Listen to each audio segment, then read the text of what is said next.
Morning students, here I am going to explain you first chapter of the physics, that is chapter 14, chemical effects of electric current, so that it can help you to learn the question answers easily. So let's start the chapter. As the name suggests, chemical effect of electric current. As the name of the chapter is chemical effect of electric current, means we have to study the chemical effects produced by the electric current. Means electric current के flow के बाद जो chemical effects produce हो रहे हैं solution के अंदर, हमने उनको डिटेल में स्टडी करना है. एक्चुअली करंट के प्रोड्यूस होने के बाद, करंट के फ्लो करने के बाद बहुत सारे इफ़ेक्ट्स प्रोड्यूस होते हैं. मेनली 3 टाइप्स इफ़ेक्ट्स हम जो स्टडी करेंगे वो है chemical effect, magnetic effect and heating effect. Means जो करंट फ्लो करने के बाद 3 तरह के इफ़ेक्ट्स प्रोड्यूस होते हैं, वो कौन कौन से हैं? Chemical effect, magnetic effect and heating effect. Our main focus is on the chemical effect in this chapter. We also discuss little bit about the rest of these 2 effects, that is magnetic effect and heating effect, in this chapter later.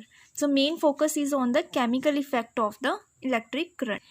Chemical effect का हमें पता कैसे चलेगा solution में? Solution में क्या होगा, जब हम करंट प्रोड्यूस करेंगे किसी भी सॉल्यूशन में, या तो उस सॉल्यूशन में बबल्स बनने स्टार्ट हो जाएंगे, या उस सॉल्यूशन का कलर चेंज होना शुरू हो जाएगा, या फिर जो उसमें हमने रोड्स डिप किए होंगे उनके ऊपर मेटल की डिपोजिशन स्टार्ट हो जाएगी.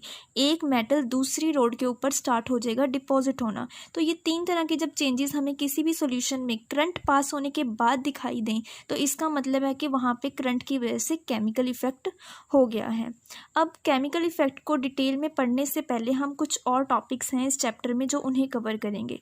जैसे कि हमारा फर्स्ट टॉपिक है टाइप्स ऑफ कंडक्टर.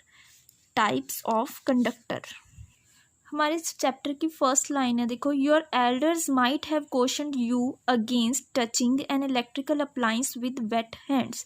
मीन्स हमारे जो एल्डर्स हैं हमें गीले हाथ, वेट हैंड्स मीन्स गीले हाथों से किसी भी इलेक्ट्रिकल अप्लायंस को टच करने से मना करते हैं. तो ऐसा वो क्यों करते हैं? इसका क्वेश्चन का आंसर मैं लेटर दूंगी आपको. पहले हम पढ़ेंगे, उससे पहले हमें पढ़ना पड़ेगा कि कंडक्टर्स होता क्या है. एक्चुअली कंडक्टर्स 2 टाइप्स के होते हैं, good conductor and poor conductors. इसको हम बैड कंडक्टर्स भी बोल सकते हैं, good conductor and poor conductor. Good conductor का मीनिंग क्या है? गुड कंडक्टर वो मटेरियल है जो मटेरियल्स अपने अंदर से करंट को ईजिली पास होने दे. अपने अंदर से जो मटेरियल करंट को ईजिली पास होने दे, अलो करे उसे ईजिली अपने अंदर से पास होने दे, उसे बोलते हैं गुड कंडक्टर. और पुअर कंडक्टर क्या है? जो भी मटेरियल अपने अंदर से करंट को ईजिली पास नहीं होने देते हैं, उन्हें बोलते हैं पुअर कंडक्टर. जैसे कि गुड कंडक्टर के एग्जांपल्स हैं आयरन, एल्युमिनियम, कॉपर, या फिर और भी बहुत सारे मटेरियल्स हैं, लाइक सारे मेटल्स हैं, वो सब के गुड कंडक्टर की कैटेगरी में आते हैं. पुअर कंडक्टर की क्या एग्जांपल्स हैं? Rubber, plastic and would. ये सारे क्या हैं? पुअर कंडक्टर्स हैं जो अपने अंदर से करंट को ईजिली पास नहीं होने देते. See in your book, here is a definition of good conductor and poor conductor. Materials which allow electric current to pass through them are good conductors of electricity. वो मटेरियल जो अपने अंदर से electric current को पास होने दें उन्हें हम क्या बोलते हैं? Good conductor of electricity. और वो मटेरियल जो अपने अंदर से इलेक्ट्रिक करंट को पास नहीं होने देते हैं उनको हम क्या बोलते हैं? Poor conductor of electricity. Good conductors कौन से होते हैं? जो अपने अंदर से करंट को पास होने दें इजिली. और पुअर कौन से होते हैं? जो अपने अंदर से करंट को पास नहीं होने देते. Underline both these lines as I do.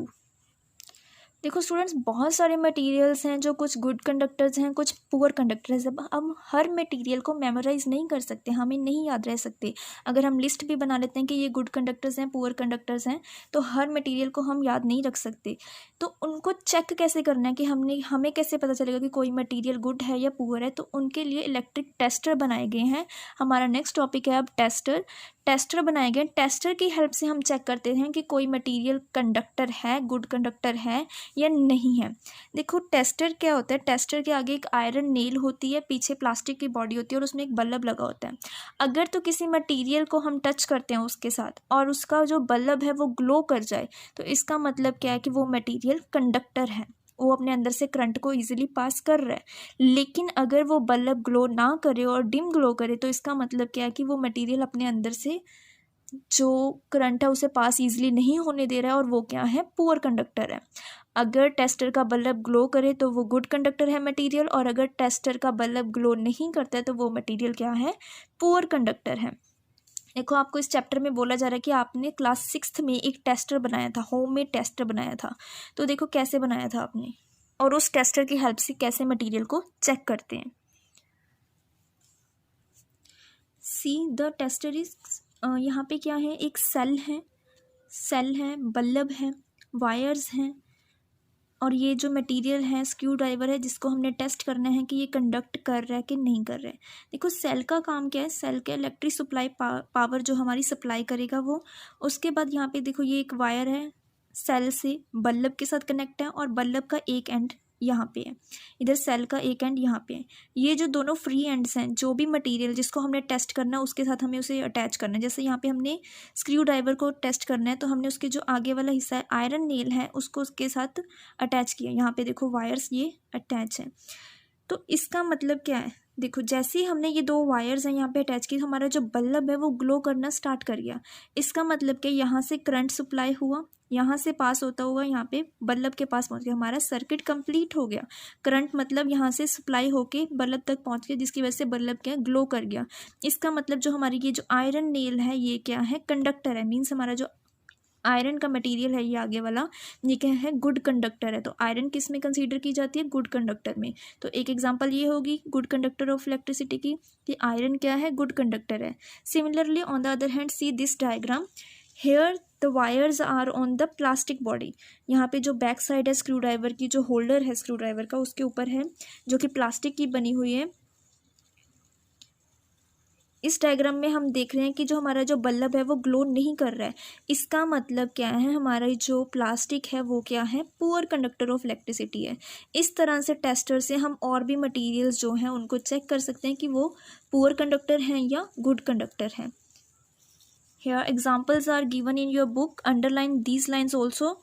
We found that metals such as copper and aluminium conduct electricity, whereas materials such as rubber, plastic and wood do not conduct electricity. तो यहाँ पे इन्होंने examples दे रखे हैं, copper है, aluminium है, ये conduct करते हैं इलेक्ट्रिसिटी को, और रबर और प्लास्टिक एंड वुड है ये कंडक्ट नहीं करते हैं। ये एग्जांपल्स आपने याद रखनी है क्योंकि ये MCQ टाइप्स क्वेश्चंस में आ सकती हैं। नेक्स्ट यहाँ पे एक प्रिकॉशन दे रखे हैं, उन्होंने कहा है कि जब भी आप इस तरह के एक्सपेरिमेंट कर रहे हो इलेक्ट्रिकल सप्लाई के साथ, कोई भी जो भी एक्सपेरिमेंट इलेक्ट्रिसिटी के साथ कनेक्ट है अगर वो आप कर रहे हो तो हमेशा सेल्स या बैटरी के साथ करना चाहिए। कभी भी मेन सप्लाई या जनरेटर और इन्वर्टर के साथ नहीं करना चाहिए, क्योंकि जो मेन सप्लाई आ रही है उसकी वोल्टेज बहुत ज़्यादा होती है। अगर कहीं से भी कोई भी वायर हल्की सी भी अनकवर हुई तो आपका अगर हाथ लग गया तो बाई चांस आपको करंट लग सकता है, इलेक्ट्रिक शॉक लग सकता है, जिसकी वजह से बहुत बड़ा डैमेज हो सकता है। सो कभी भी जब भी आप अपने घर में एक्सपेरिमेंट कर रहे हैं तो always prefer to use the these cells, okay, never use the main supply. देखो अभी हमने जितना भी मटेरियल कंडक्शन चेक किए हैं वो सॉलिड मटेरियल की चेक किया। अब हमारा जो नेक्स्ट टॉपिक है वो पूछ रहे हैं कि डू लिक्विड कंडक्ट इलेक्ट्रिसिटी, क्या जो हमारे लिक्विड मटेरियल हैं वो भी कंडक्ट करते हैं इलेक्ट्रिसिटी, तो उन्हें हम किस तरह से चेक कर सकते हैं। देखिए जो चेक करना है हमने लिक्विड को, उसके लिए हम सेम टेस्टर यूज़ करेंगे जैसे हमने पहले यूज़ किया है, पर लेकिन वहाँ पर हम सेल की जगह बैटरी का यूज़ करेंगे। Here is a line written, see However, replace the cell by a battery. हम सेल की जगह यहाँ पे क्या यूज़ करेंगे, बैटरी का यूज़ करेंगे। टेस्टर वैसे ही बनेगा जो हमने पहले बनाया था। अपनी क्लास 7th में पढ़ा है कि बैटरी क्या होती है। Battery is the combination of 2 और मोर सेल्स। हमने ये भी पढ़ा था 7th में कि जहाँ पे हमें एनर्जी पावर की ज़्यादा ज़रूरत होती है तो हम सेल की जगह वहाँ पे क्या यूज़ करते हैं, बैटरी की यूज़ करते हैं। तो अब हम चेक करने से पहले कहते कि लिक्विड अगर आपने अपना टेस्टर जो घर पे बनाया कहते उसे अगर चेक करना है कि वो काम कर रहा है सही ढंग से कि नहीं, तो उसके लिए उन्होंने आपके एक एक्टिविटी दी है, एक्टिविटी 14.1। अब आपने अपने टेस्टर को चेक कैसे करना है। देखो जो आपके टेस्टर के जो फ्री एंड्स थे ये वाले, सी हेयर, ये वाले फ्री एंड्स हैं, इनको आपस में एक मोमेंट के लिए जोड़ के रखना है। जब आप उन वायर्स को आपस में जोड़ोगे तो आपका सर्किट कंप्लीट हो जाएगा। कंप्लीट होने के बाद तो आपका बल्ब है वो ग्लो करना चाहिए। लेकिन अगर आपका बल्ब ग्लो नहीं कर रहा है, इसका मतलब आपका टेस्टर जो है वो प्रॉपरली वर्किंग नहीं कर रहा है। तो इसके क्या रीजंस हो सकते हैं कि हमारा टेस्टर क्यों नहीं काम कर रहा? देयर में बी 3 रीजंस। पहला रीज़न क्या है कि हो सकते हैं हमारे जो कनेक्शंस हैं वो लूज़ हो सकते हैं। दूसरा रीज़न हमारा ये भी हो सकता है कि जो हमारे बल्ब हैं जो हमने यूज़ किए हैं सर्किट में वो फ्यूज़ हो। और तीसरा रीज़न क्या है, जो हमारे सेल्स हैं वो भी पुराने हैं, यूज़ अप हो चुके हैं, उनकी बैटरी जो उनकी चार्जिंग है वो ख़त्म हो चुकी है। तो अगर हमें क्या करना है फिर अपने टेस्टर को सही तरह से काम करने के लिए, सबसे पहले हम क्या करेंगे, कनेक्शंस चेक करेंगे। अगर कनेक्शंस आपको लूज़ लग रहे हैं तो आप उसको टाइट करोगे, फिर आप उन फ्री एंड्स को जोड़ के देखोगे। अगर अभी भी आपका बल्ब ग्लो नहीं कर रहा है तो इसका मतलब हमारा बल्ब क्या है, वही फ्यूज़ है। तो हम उस बल्ब को न्यू बल्ब के साथ रिप्लेस करेंगे। लेकिन अगर अभी भी हमारा, जब हमने न्यू बल्ब लगा दिया है, कनेक्शंस चेक कर लिए हैं, फिर भी हमारा जो बल्ब नहीं ग्लो कर रहा है, तो इसका मतलब हमारे जो सेल्स हैं हमने बैटरी में यूज़ किए हैं वो यूज्ड अप हैं, उनकी जो पावर है, एनर्जी है, वो सारी यूज़ अप हो चुकी हैं। तो अब हम क्या करेंगे, हमारे जो सेल्स हैं उनको भी न्यू सेल्स के साथ रिप्लेस कर देंगे। जब हम ये तीनों काम कर लेंगे उसके बाद हम देखेंगे कि हमारा जो बल्ब है ग्लो करने लगा है, तो हमारा टेस्टर क्या है, टेस्टिंग के लिए रेडी हो गया, जिसकी हेल्प से अब हम जो लिक्विड्स हैं उनको टेस्ट कर सकते हैं। स्टूडेंट्स, लिक्विड को टेस्ट करने के लिए क्या करना है, हमने सबसे पहले एक प्लास्टिक की बॉटल कैप, प्लास्टिक का या फिर रबड़ का कैप हो वो लेना, बिकॉज प्लास्टिक और रबड़ is poor conductor of electricity. उसके अंदर हमने क्या डालना है, लेमन जूस या फिर और क्या डाल सकते हैं, विनीगर डालना है। हाँ, यहाँ पे हमने टेस्टर बना लिया अपना। देखो यहाँ पे बैटरी है, बैटरी के साथ क्या है, बल्ब अटैच है, और ये अटैचिंग वायर्स हैं, ये इन दोनों के फ्री एंड्स हैं। अब जिस मटेरियल को भी हमने टेस्ट करना है उस मटेरियल में हमने ये फ्री एंड्स क्या करेंगे, डिप कर देंगे। यहाँ पे हम लोगों ने क्या डाला है, लेमन जूस डाला है। हम लेमन जूस की कंडक्टिविटी टेस्ट कर रहे हैं। हमें क्वेश्चन पूछ रहे हैं कि डज लेमन जूस और विनेगर कंडक्ट इलेक्ट्रिसिटी और नॉट। देखो स्टूडेंट्स, 7th क्लास में हमने पढ़े थे ओपन सर्किट और क्लोज सर्किट। ओपन सर्किट का मतलब क्या, यहाँ पे क्या है, देखो सेल है, बल्ब है, वायर्स हैं, और यहाँ पे क्या है, एक की है, स्विच की तरह जो काम करेगी। जब ये की ओपन है, मींस कनेक्टेड नहीं है, तो इसका मतलब ये सर्किट क्या, ओपन है। यहाँ से करंट तो जा रहा है, लेकिन यहाँ पे क्या, आगे की क्लोज नहीं है, ओपन है, इसलिए करंट यहीं पे रुक जा रहा है, जिसकी वजह से हमारा जो बल्ब है वो ग्लो नहीं कर रहा है। नेक्स्ट सेकंड डायग्राम देखो, यहाँ पे क्या है, ये जो की है इसको हमने क्लोज किया हुआ है, मीन्स यहाँ पे हमारा जो स्विच है ऑन पोजीशन पे है। जैसे ही हमने स्विच ऑन किया, क्लोज किया, यहाँ से करंट किया जो कि हमारे बल्ब तक रीच किया, जिसकी वजह से जो बल्ब क्या ग्लो कर रहा है। इसका मतलब इन दोनों डायग्राम से हमें क्या समझ आ रहा है, जैसे ही हमारा सर्किट कंप्लीट होता है, क्लोज सर्किट है, कहीं से भी किंक नहीं है वायर्स में, और ना ही कहीं से भी सर्किट ओपन है, जैसे ही हमारा सर्किट क्लोज हुआ, मींस कंप्लीट हो गया, सर्किट क्लोज हो गया, तो हमारा बल्ब क्या है, ग्लो कर गया। मींस किसी भी सर्किट में अगर बल्ब ग्लो कर रहा है तो वो सर्किट कंप्लीट होना चाहिए, मींस ओपन नहीं होना चाहिए कहीं पे भी बीच में से, क्लोज सर्किट होना चाहिए, जिसकी वजह से हमारा जो बल्ब क्या है, ग्लो करे, तो करंट हमारे पूरे सर्किट में ईजिली फ्लो करे। इसी तरह से हम लिक्विड की कंडक्टिविटी भी चेक करेंगे। देखो, अगर तो हमारा लेमन जूस और विनेगर है, जब हमने लेमन जूस और विनेगर डाला है, देखो यहाँ से करंट आ रहे हैं, सेल का काम क्या, करंट सप्लाई करना, सेल क्या कर रहे हैं, करंट सप्लाई कर रहे हैं, और यहाँ पे आके हमारे पास करंट आ गया। अगर हमारा ये मटेरियल जो हमने इसमें डाला है, जो लेमन जूस और विनेगर है, अगर तो ये कंडक्टर है, कंडक्टर मीन्स क्या होता है, जो अपने अंदर से करंट पास होने दे, अगर तो ये यहाँ से करंट पास होने दे रहा है, तो यहाँ से ये क्या करेगा, करंट को ईजिली फ्लो कराएगा, अपने अंदर से ईजिली अलो करेगा पास होने से, और यहाँ पे करंट को क्या करेगा, इस वायर से यहाँ से बल्ब तक करंट हमारा पहुँच जाएगा। अगर तो हमारा सॉल्यूशन कंडक्टर है, तो वो क्या करेगा, अपने अंदर से करंट को ईजिली पास होने देगा। यहाँ से करंट पास हुआ, इस वायर के थ्रू वो कहाँ पे पहुँच गया, बल्ब के पास पहुँच गया। इसका मतलब देखो ध्यान से डायग्राम में, हमारा यहाँ पे सर्किट क्या हो गया, क्लोज हो गया, कंप्लीट हो गया। इसका मतलब यहाँ पे बल्ब क्या कर जाएगा, ग्लो कर जाएगा। तो इसका मतलब अगर बल्ब ग्लो कर रहा है तो मतलब करंट क्या है, प्रॉपरली फ्लो कर रहा है, और हमारा मटीरियल क्या है, कंडक्टर है, क्योंकि उसने अपने अंदर से करंट को ईजिली पास होने दिया, जिसकी वजह से हमारा जो सर्किट है वो क्या हो गया है, कंप्लीट हो गया। कंप्लीट होने के बाद हमारा जो बल्ब है वो ग्लो कर गया। इसका मतलब सोल्यूशन की कंडक्टिविटी हम किस तरह से चेक करेंगे? अगर कोई सोल्यूशन अपने अंदर से करंट को फ्लो करने दे रहा है, यहाँ पे सर्किट कंप्लीट हो रहा है, जिसकी हेल्प से क्या होगा, बल्ब ग्लो कर जाएगा, तो वो सोल्यूशन क्या है, कंडक्टर है। लेकिन अगर सपोज करो कोई नॉन कंडक्टिंग सोल्यूशन है, तो वो करंट देखो यहाँ से तो आएगा, लेकिन करंट क्या है, यहीं पे स्टॉप हो जाएगा, क्योंकि आगे क्या नॉन कंडक्टिंग सोल्यूशन है, ये अपने अंदर से करंट को पास नहीं होने दे रहा है। अगर ये करंट को यहाँ पे पास ही नहीं होने देगा, यहाँ पे वायर पे करंट ही नहीं जाएगा, तो हमारा ये जो बल्ब है ये ग्लो नहीं करेगा। इसका मतलब हमें कैसे पता चलेगा कि कोई मटेरियल, कोई सोल्यूशन, जो हमारा जो लिक्विड मटेरियल है वो कंडक्टर है या नहीं? तो क्या होगा, अगर तो वो अपने अंदर से करंट को पास होने देगा, यहाँ पे सर्किट कंप्लीट हो जाएगा, तो बल्ब क्या कर जाएगा, ग्लो कर जाएगा, तो वो मटेरियल क्या हो जाएगा, कंडक्टर हो जाएगा। लेकिन अगर यहाँ से वो अपने अंदर करंट पास नहीं होने दे रहा है, हमारा जो बल्ब है वो ग्लो नहीं करेगा, जिसकी वजह से हमें पता चल जाएगा कि हमारा जो मटीरियल है, हमारा जो लिक्विड मटीरियल है, वो क्या कंडक्टर नहीं है, वो गुड कंडक्टर नहीं है। इसी कंसेप्ट को हम एक और मेथड के साथ भी समझ सकते हैं, जो आप लेटर ऑन हायर क्लासेस में पूरी डिटेल में पढ़ोगे। यहाँ पे मैं आपको थोड़ा बहुत उसके बारे में समझा रही हूँ। नेक्स्ट क्या है, देखो क्या होता है, इलेक्ट्रोलिटिक इफेक्ट है उसका name, electrolytic effect, electrolyte solution. देखो जो भी हमारा ये मटीरियल है, अगर तो वो कंडक्टर है, मीन्स अपने अंदर से करंट पास होने दे रहा है, तो उसको हम बोलते हैं electrolyte solution. Electro means current, light means break down.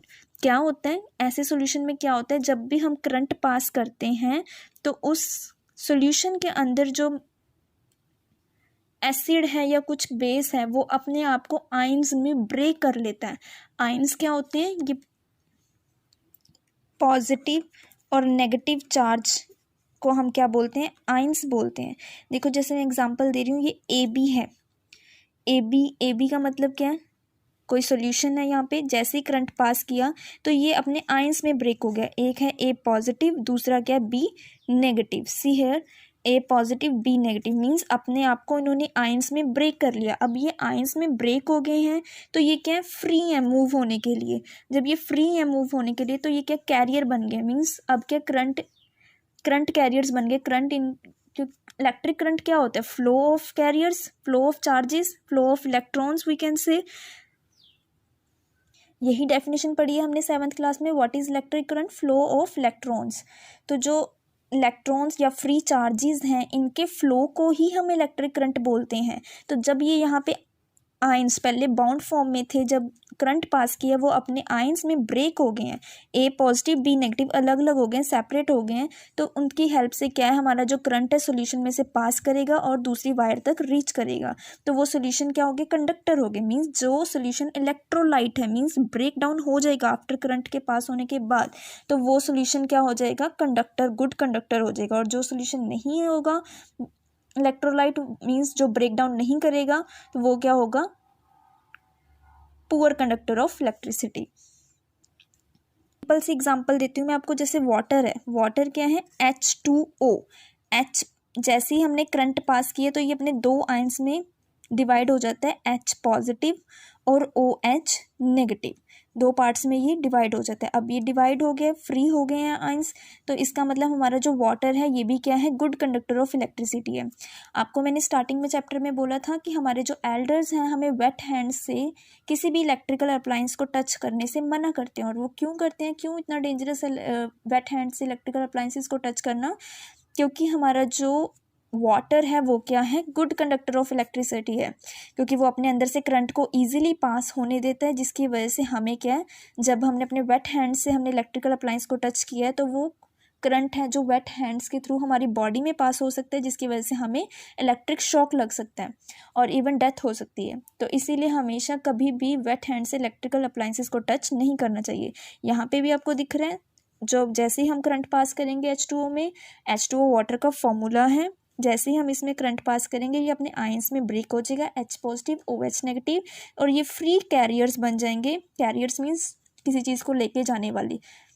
देखो, अगर आपने कोई रिवर क्रॉस करना है तो आपको रिवर क्रॉस करने के लिए ब्रिज या कुछ स्टोन्स चाहिए ताकि आप एक एंड से दूसरे एंड तक पहुंचें। सिमिलरली करंट को भी पास करने के लिए कुछ ना कुछ यहाँ पे फ्री आइंस चाहिए ताकि वो इस एंड से दूसरे एंड तक पहुंच सके। तो वो फ्री आइंस क्या होते हैं, जैसे ही हम सोल्यूशन में करंट पास करते हैं तो जो भी सोल्यूशन होता है उसके अंदर वो अपने अपने आइंस में डिवाइड हो जाते हैं, H positive OH negative. Ions में अपने फ्री आयंस में क्या है वो डिवाइड हो गए, जो कि अब फ्री है मूव करने के लिए, तो जिसकी वजह से करंट इजीली सॉल्यूशन में से मूव करता है और बल्ब क्या हमारा ग्लो कर जाता है और वो सॉल्यूशन क्या हो जाता है, गुड कंडक्टर ऑफ इलेक्ट्रिसिटी। हमने लेमन जूस की बात की है कि लेमन जूस कंडक्टर है कि नहीं। देखो उसमें क्या होता है, सिट्रिक एसिड होता है जिसका फॉर्मूला होता है C6H8O7।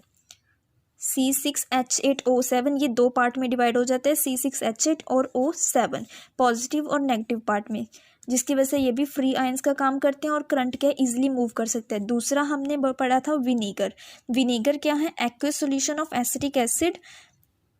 एसिटिक एसिड का फॉर्मूला है, विनेगर के अंदर होता है aqueous solution of acetic acid. Acetic acid का फॉर्मूला क्या है, CH3COOH, जो कि इस तरह से डिवाइड हो जाता है CH3COO negative and H positive. तो यहाँ पे भी ये फ्री आयंस हो गए, ये भी इजीली मूव करेंगे, ये भी करंट कैरियर्स बन गए हैं। तो यहाँ पे हमारा जो विनेगर है ये भी क्या हो जाएगा, गुड कंडक्टर ऑफ इलेक्ट्रिसिटी। दोनों क्या हो जाएंगे, good conductor of electricity.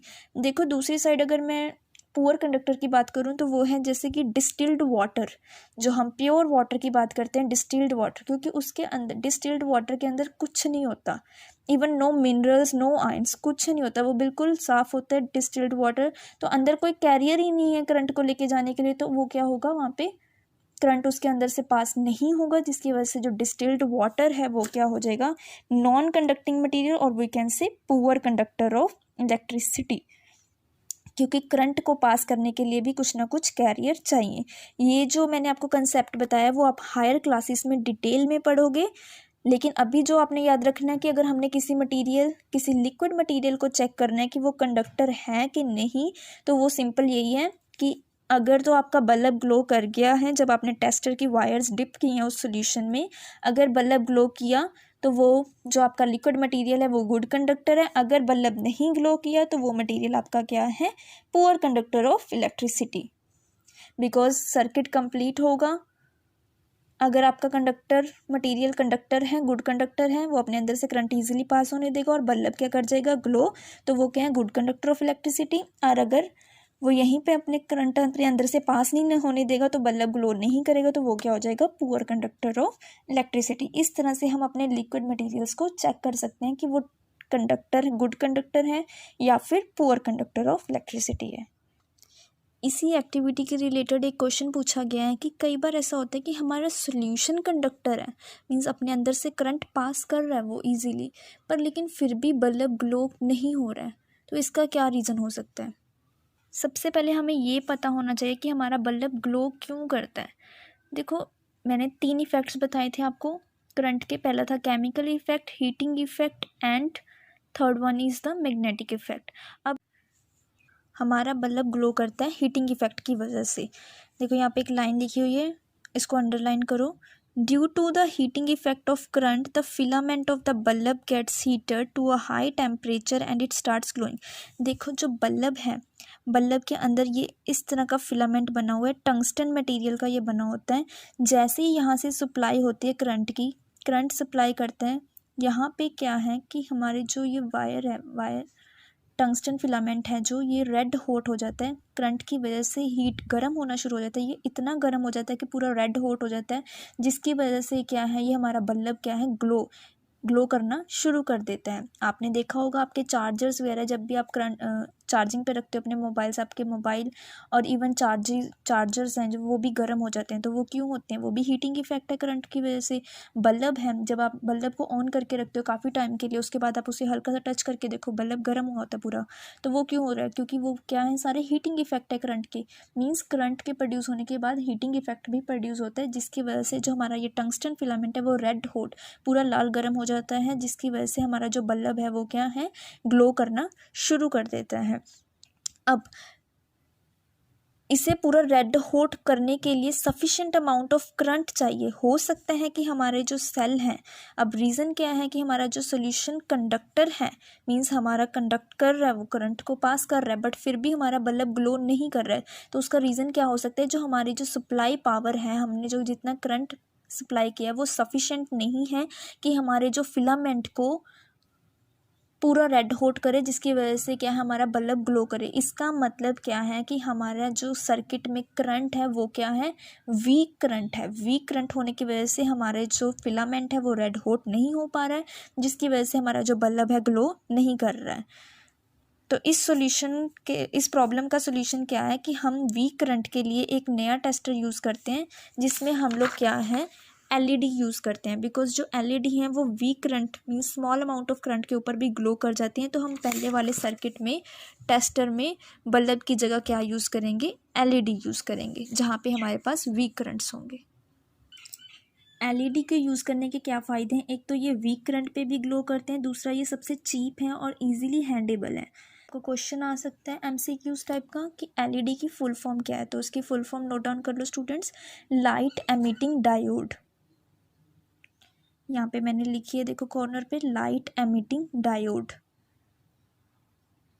2 wires होती हैं एलईडीज़ की, जिनको हम लीड्स भी बोलते हैं। एक होती है पॉजिटिव, जो लॉन्गर वाली है उसको पॉजिटिव बोलते हैं, और जो शॉर्टर वाली है वो उसे हम नेगेटिव बोलते हैं। पॉजिटिव कौन सी है, लॉन्गर वाली, और शॉर्टर वाली की नेगेटिव। जब भी हमने सर्किट में एलईडी लगानी है तो हमें हमेशा ये चीज़ याद रखनी है, जो लॉन्गर लीड है is always connected to the positive terminal of the battery and the shorter lead is connected to the negative terminal of the battery.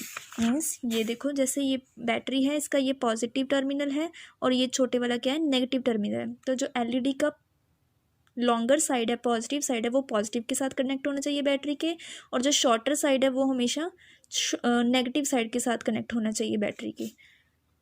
इससे रिलेटेड भी एमसीक्यूज आ सकते हैं, तो इसको भी अंडरलाइन कर लो। The longer lead is always connected to the positive terminal of the battery and the shorter lead is connected to the negative terminal of the battery.